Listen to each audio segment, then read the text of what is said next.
ठीक है, अब डेविस एंड मूर की थ्योरी क्या कहती है स्ट्रैटिफिकेशन की, समाज में स्ट्रेटा क्यों एग्जिस्ट करते हैं। 2016 में 20 मार्कर क्वेश्चन है इस पे, बहुत ही आसान सवाल, लो हैंगिंग फ्रूट, आप सब भी सब फ्रूट का फ़ायदा उठाओ। ओके, डेविस एंड मूर की थ्योरी में आपको अगर बिल्कुल एक आसान शब्दों में समझाऊँ, काफ़ी टैलकट पार्सन्स की थ्योरी जैसी थ्योरी है, लेकिन इसमें कुछ स्पेसिफिक कीवर्ड्स हैं, आप अगर वो कीवर्ड्स वहाँ ड्रॉप करते रहो आपकी थ्योरी आप वहाँ प्रूव करना शुरू कर देते हो। क्या ये पहले तो सबसे पहले बात क्या करेंगे, समाज में कहते हैं कि सोसाइटी ने क्या कहा कि सोसाइटी को पता है कि कुछ पोजीशंस बाकी पोजीशन से ज़्यादा इम्पॉर्टेंट हैं। ठीक है जी, ओके, वो कहते हैं उसके बाद लेकिन ये इंपॉर्टेंट पोजीशंस के लिए क्या रिक्वायर्ड है, टैलेंट, और ठीक है टैलेंट रिक्वायर्ड है, एंड ये मानते हैं कि जो टैलेंट है, टैलेंट बहुत स्कार्स है, समाज में टैलेंट की कमी है।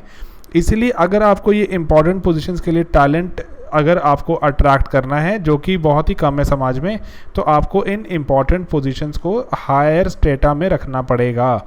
ठीक है जी, क्योंकि इस अगर इवन इन केस कहते हैं अगर आपने मान लो टैलेंट को हायर पोजीशन या हायर स्टेटा नहीं प्रोवाइड किया, तो ये जो स्कार्स टैलेंट है जो ये इंपॉर्टेंट पोजीशंस के लिए आना था, ये नहीं आएगा। It will not be motivated enough कि मैं इतनी मेहनत करूं, इतना आप एफर्ट लगाओ, आपको कोई रिवॉर्ड तो मिलेगा नहीं। इसलिए कहते हैं समाज इंपॉर्टेंट पोजीशंस को ऊपर रखता है। इसका क्रिटिसिज्म पढ़ेंगे, सब कुछ कंप्लीट थ्योरी करेंगे with in span of less than 10 minutes. ठीक है, शुरू करते हैं। सबसे पहले बेसिस, ये क्या बोलते हैं कि क्या बेसिस है हमारी थ्योरी का। इन्होंने पहले आर्टिकल पब्लिश किया, क्योंकि ये बहुत ही इंपॉर्टेंट है, पेपर में 25,000 बार पूछी जा चुकी है। आप इसके बारे में नई नई बातें जो भी मेरे याद करते रहो। इनके आर्टिकल का नाम क्या था, सम प्रिंसिपल्स ऑफ स्ट्रैटिफिकेशन। ठीक है, उसमें इन्होंने डिस्कस किया इसके बारे में।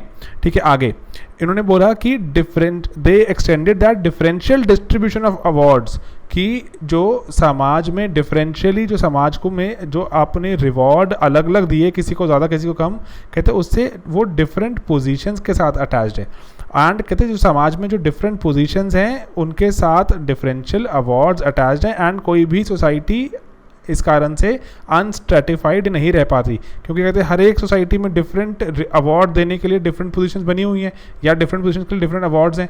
ठीक है जी, इसलिए सोसाइटी में स्ट्रेटा होगा ही होगा। आगे अब यहाँ पर चीज़, अब ये पूरी थ्योरी यहाँ पे एक ऑलमोस्ट एक फ्लो चार्ट ही बनाया है कि थ्योरी कैसे चलती है। वो बोलते हैं society is made up of positions, कहते society is nothing but positions, कोई हायर पोजीशन कोई लोअर पोजीशन। कहते कैसे डिसाइड करें कौन सी हायर कौन सी लोअर, आगे देखते हैं। कहते some are more important than others, आगे बोलते हैं position with high importance attracts high reward. ठीक है जी, हाई इंपॉर्टेंस वाली पोजीशन को हाई रिवॉर्ड बात करी अभी तक हमने, आगे बढ़ते हैं।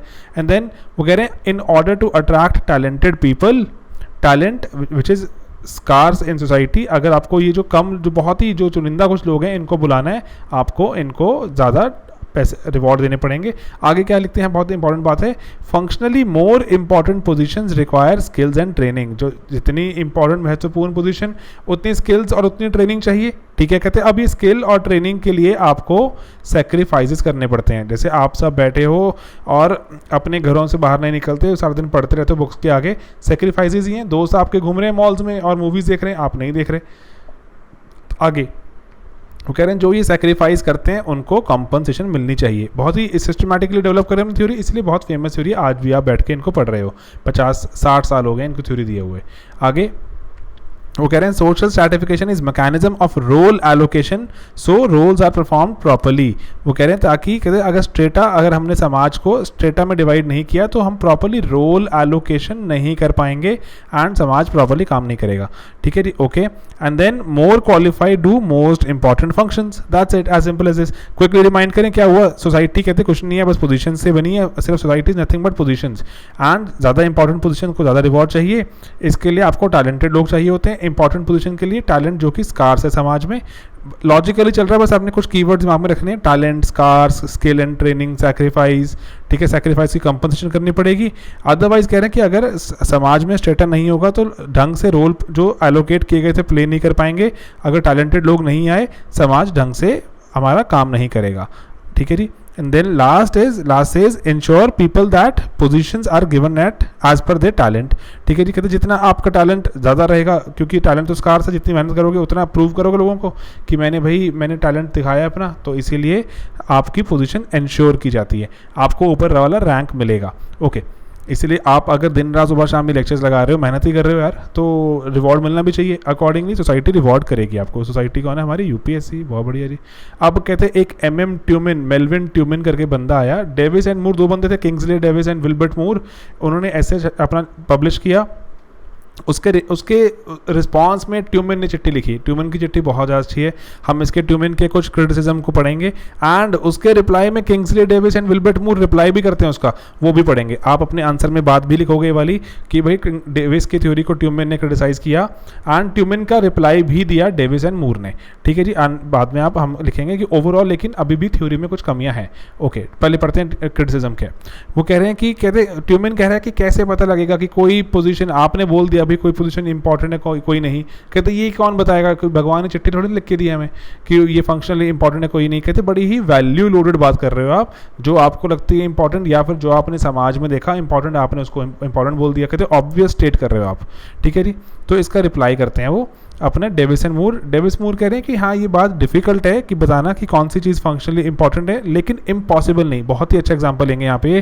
वो कह रहे हैं कि importance of position can be measured according two degree of uniqueness और डिपेंडेंसी ऑफ अदर पोजीशंस। वो कह रहे हैं कि कोई पोजीशन कितनी यूनिक है या उस पोजीशन पे कितने लोग डिपेंडेंट हैं, वो वाली चीज़ डिसाइड करेगी चीज़ कि आपकी पोजीशन कितनी ज़्यादा समाज में महत्वपूर्ण है। एग्जाम्पल लेके देखते हैं। यहाँ पे एग्जाम्पल भी लिखा हमने।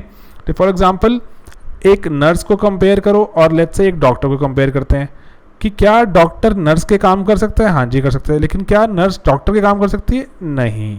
ठीक है जी। तो डॉक्टर यूनिकनेस में आगे निकल गया। डॉक्टर पर नर्स डिपेंडेंट है, नर्स पे एज सच देखें डॉक्टर डिपेंडेंट नहीं है। आप कहोगे हाँ डिपेंडेंट, लेकिन यूनिकनेस के पैरामीटर में देखो तो doctor shall be rewarded higher than the nurse. ठीक है जी। तो यही है डॉक्टर नर्स का एग्जांपल लिखो। मैकेनिक एंड इंजीनियर का एग्जांपल, अगर इंजीनियर कुछ बनाएगा ही नहीं तो मैकेनिक कैसे काम करेगा? तो छोटे छोटे एग्जांपल्स हैं। ट्यूमेन का था कि कैसे हम पता करेंगे कौन सी इंपॉर्टेंट है, उसने रिप्लाई किया ये यूनिकनेस और डिपेंडेंस पे कर सकते हैं हम। ओके, अगला सब ट्यूमेन का क्रिटिसिज्म। ट्यूमेन सेज कि टैलेंट और एबिलिटी नापने का क्या मैकेनिज्म है? कैसे पता लगेगा कि भाई किसको, अगर अलग अलग चीज़ों की अलग अलग तरह की रिक्वायरमेंट हो सकती है, किसी में बैठ के बहुत पढ़ना हो सकता है, किसी में रेस भागनी पड़ सकती है, तो कैसे क्या मैकेनिज्म है? कोई मैकेनिज्म ही नहीं है। And then he writes another criticism, society does not provide equal opportunities. तो ठीक है जी, सबको बराबर का हक तो मिलता ही नहीं है अपना टैलेंट दिखाने का मौका। तो कहते हैं कैसे हम बताएं। एंड देन लास्ट में वो लिखता है trainees do not make any sacrifice. कहते हैं यूपीएससी के बच्चे बैठे हैं, ट्यूमेन ने लगता है यूपीएससी वाले बच्चे देख लिए, और कह रहे क्या कर रहे हैं बैठ के, कहते हैं कोई सेक्रीफाइस तो कर नहीं रहे, सिर्फ अपनी इनकम उन्होंने सस्पेंड की हुई है। ऐसा नहीं है बस अभी जाके जॉब नहीं कर रहे, आपने इसको सेक्रीफाइस बोल दिया। तो कह रहे हैं, और कहते हैं ये जो इनकम भी क्या सेक्रीफाइस है? कहते हैं पूरे के पूरे सब इनको पैसे वूसे सब मिल रहे हैं, पेरेंट्स प्रोवाइड कर रहे हैं, parents provide for these people who have suspended there earnings. तो कहते हैं क्या सेक्रीफाइस किया, आप क्या बोल रहे हो? समझ नहीं आया। ट्यूमेन ने इसको सवाल पूछा, तो अब इसका रिप्लाई करते हैं। रादर पहले एक और सवाल भी हम लिखा हुआ, moreover psychic gratification is got from position they will occupy in future. ठीक है जी। कहते हैं बस दिमागी खुशी मिलेगी उनको कि हमने कुछ कर दिखाया। बहुत सारे आप भी जब आईएएस का रैंक आ जाएगा आपको दिमागी खुशी मिलेगी, दैट्स इट। और ऐसा कुछ नहीं है कि आपको लगेगा हाँ कि आज मेरे को सब मान गए, आपको बस सिर्फ और सिर्फ दिमाग में लगेगा, दैट्स इट, साइकिक खुशी, जो भी ट्यूमेन बता रहा है हमें।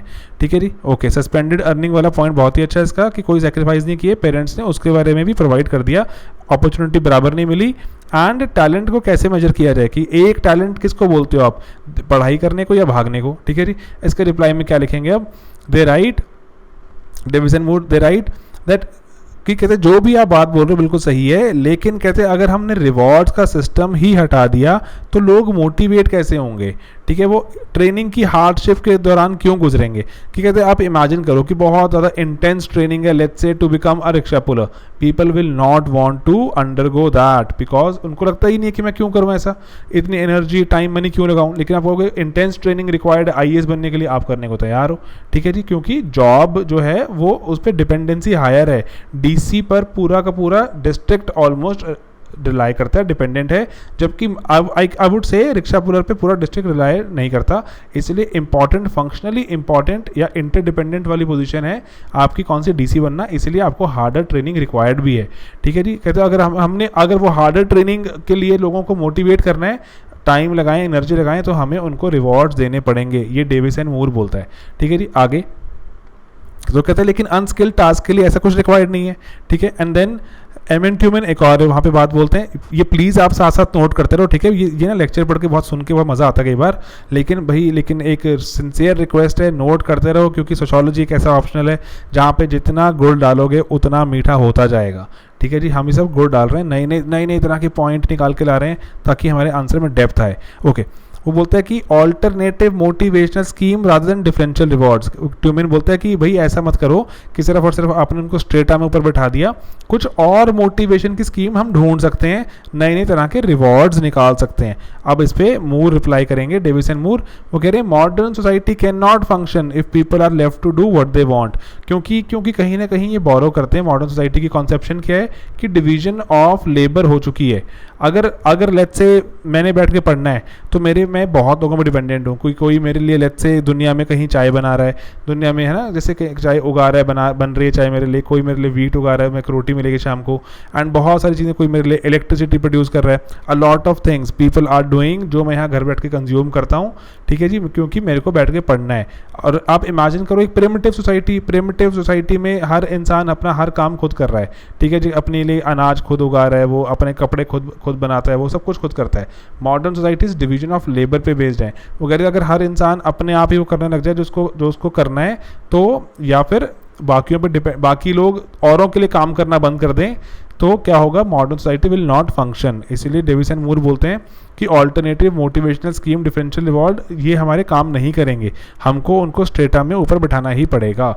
लेकिन ट्यूमन का आखिरी रिप्लाई आएगा, स्ट्रैटिफिकेशन कहते हैं आपकी सब बातें पसंद है हमें, लेकिन स्ट्रैटिफिकेशन से दुश्मनी आती है, हॉस्टिलिटी आती है। जो स्ट्रेटा में ऊपर है और जो स्ट्रेटा में नीचे है, नीचे वाले तो हमेशा ऊपर वाले से चिढ़ेगा, ठीक है जी, हॉस्टिलिटी आएगी, डिस्ट्रस्ट आएगा लोगों में, ठीक है जी। एंड कहते हैं इसीलिए ये फंक्शनल नहीं है चीज़, देर सवेर तो उसको जाना ही पड़ेगा स्ट्रेटा को। अब इसका आखिरी रिप्लाई करेंगे डेविस मूर कह रहे हैं कि हर जगह प्रेजेंट है स्ट्रैटिफिकेशन, कहते हैं जहाँ भी नज़र उठा के देखो स्ट्रेटा प्रेजेंट है, यूनिवर्सैलिटी है, इस बात में यूनिवर्सैलिटी है, इसी कारण ये फंक्शनल है चीज़ और इनएविटेबल है, दिस इज़ इनएविटेबल, आप इससे बच ही नहीं सकते, आप इसको बस क्या, अब देखो डेविस एंड मूर फंक्शनलिस्ट है तो इसलिए बस ये एक्सप्लेन करने लगे हुए हैं। वो कह रहे हैं आप इनएविटेबल है, फंक्शनल है, तो आप इससे बच नहीं सकते, तो you will have to understand it properly and may be create the right training programmes.